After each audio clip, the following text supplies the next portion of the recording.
Hello and good morning, and welcome to Funhead TV. If it's not morning where you are, then imagine you're in a completely different time zone. Right now, we are currently waiting on parts for the transmission, and as promised, while we were going to be waiting on parts, I'd said we're going to go ahead and work on the cooling system to go ahead and get that replaced and swap out the old original radiators for brand new upgraded CSF radiators. Now these are radiators that have much higher cooling capacity, and they're all aluminum, which means that they have aluminum in tanks as well, which means they will not be prone to the eventual dry rotting of plastic and subsequent cracking and leaking like the original ones are known to do. It means that this car will perform that much better on track under very high temperature, high load situations for sustained periods of time. It did great with the original radiators.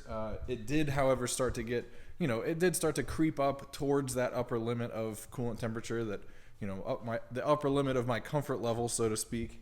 However, it didn't overheat whatsoever. Over the course of a 30-minute track session, it would start to get a little warm, but not crazy. We're doing this, like I said, because these are the original radiators. They are now 22 years old, which means that those plastic end tanks that I mentioned are no doubt nearing the end of life, if not, right there.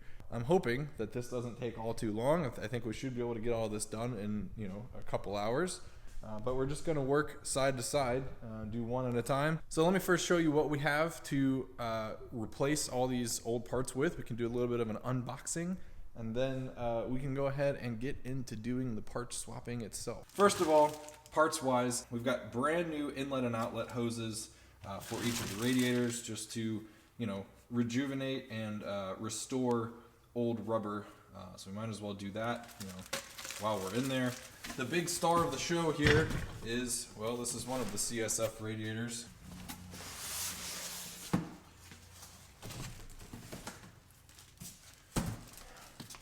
Boom. Okay, here is one of the new radiators. I'm not sponsored by them at all whatsoever. They're just, this particular product is known to be a fairly premium option and quite a nice upgrade as far as Porsche radiators go, and just radiators in general. I actually have a CSF radiator on my Land Cruiser that I just installed a couple months ago. Again, the aluminum end tanks, which are here. So on the stock radiators, we'll see that better, of course, once we take them off. But the stock radiators have plastic tanks, and those are known to crack. And then the other benefit is these are quite a bit thicker than the stock radiators. So meaning that they have more cooling capacity. So they're able to cool slightly more coolant, and also, that much more air volume can go through them at any one time. I don't know. I'm expecting maybe that it'll be a little bit difficult to fit these into the position of the stock radiators, given the thickness difference. That's the unboxing. Pretty exciting. So we will put this aside now, and we will start taking apart the car. All right, now we're going to go ahead and start on the driver's side radiator first, just because I decided to. Now, as you can see, we have this massive cooling duct that we need to get out of the way first and foremost. Also, to gain access, we're going to pull back the fender liner. That way we can get access to the coolant pipes that run to the radiator itself. I'm just going to go ahead and put you guys on a time lapse. I'll try to move the camera best I can to make sure that, even with the time lapse, you guys can really get in there and see the details. Also, before I do that, check it out. I just got a new stool, which is replacing my old stool, which I'm very excited about. Unfortunately, the weld around the seat post was starting to come loose, and it was on the verge of just snapping on me. So got a brand new seat today, and I'm very excited about it. So we are scooting around in style.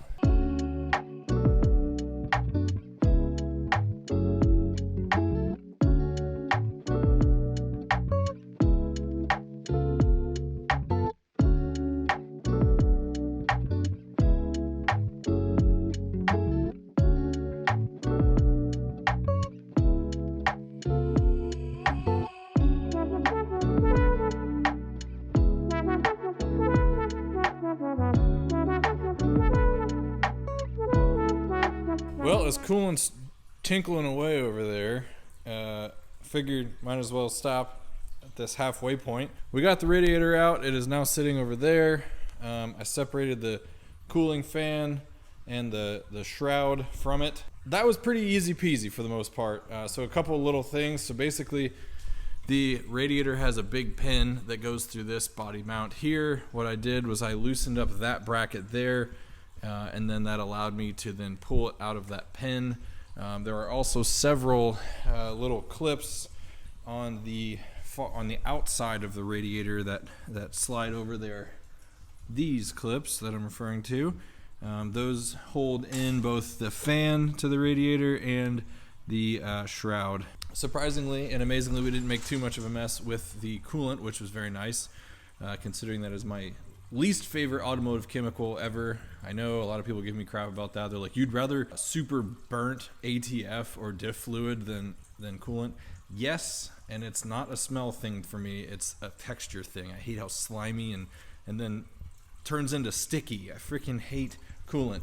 Anyway, so let's take a quick look at this radiator now that we have it off. So obviously this is the back side, so it doesn't look too bad. Here's the front of it. It was very dirty. Oops, I'm getting coolant all over the place. I'm gonna turn it up like this. So the middle isn't too bad.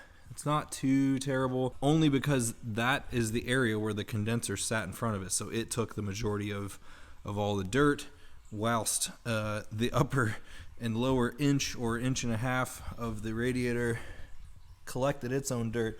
And look how you can see through it where the condenser was, and then honestly you can't even see through it where it was not, where the radiator was completely exposed. 22 years and 106,000 miles worth of dirt that just collected. And I mean, I don't know if you could see in the time lapse, but when I took that shroud off, which is now sitting right over there, the amount of dirt that came out just from, I mean, it's been maybe a year since I did that service where I just took all this apart and cleaned all this really well. I mean, look at all this dirt sitting right there. So it's crazy how much dirt these things hold. Just to show you guys a quick side-by-side comparison of these two radiators. You can see that there's a clear thickness difference between the CSF radiator and the original. Yeah, like I said, now we're at this halfway point. Back to time-lapsing.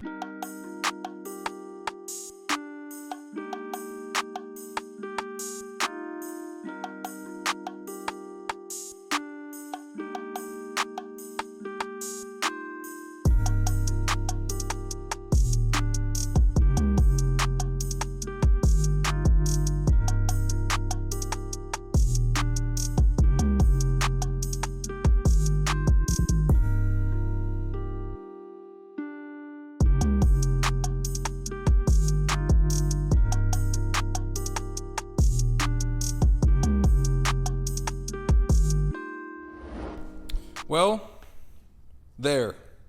One CSF radiator upgrade.